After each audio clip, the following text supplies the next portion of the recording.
어떤 정도까지 보도를 그러면 저희가 기대해도 좋을까요?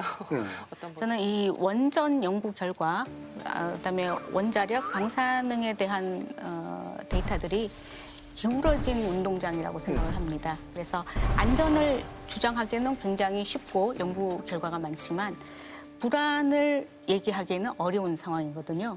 그러니까 이런 것을 이제 그 위험 커뮤니케이션이라고 하는데 우리가 교통사고가 났을 때 어떻게 된다는 건 다 알고 있지 않습니까? 많은 경험을 통해서 알고 있기 때문에 사람이 몇 % 죽는다고 해도 우리는 준비를 할 수 있어요.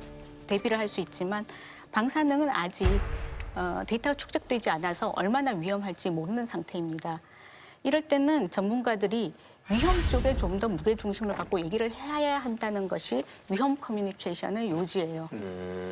그런데 우리나라 전문가들은 위험 커뮤니케이션의 전문가가 아니라 원자력 전문가들입니다. 그러니까 원자력 전문가들은 본인이 아는 수치 안에서 대답을 할 수밖에 없죠. 그러면 연구 결과가 아니라 이것을 정책으로 그다음에 사람들에게 얘기할 때는 어떻게 해야 할 것이냐. 이 분야에 대해서는 전문가가 없어요.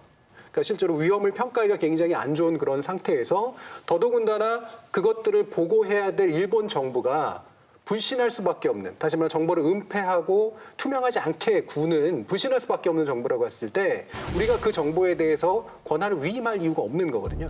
그러면 이때는 입장을 선택해야 됩니다. 즉 진실이 너무나 명확히 보여서 입장을 선택하는 것이 아니라 가능한 여러 가지 진실들 가운데 무엇이 더 위험에 대해서 더 많은 경고를 할 수 있고 우리가 무엇에 대해서 불신해야 되는가라고 하는 것들에 좀 더 초점을 맞춰가지고 보도를 하는 것이 전 맞다라고 봐요.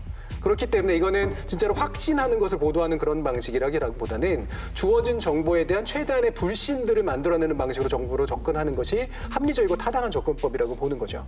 그래서 올림픽이라든가 방사능이라든가 이런 식의 문제에 대해서도 우리가 결론을 놓고 접근하기보다 정보 소스가 얼마나 믿음직하냐. 그럼 불신할 수밖에 없다면 어떤 반론들이 가능한가라는 식으로 접근을 하는 것이 훨씬 타당한 저널리즘의 형태라고 봅니다.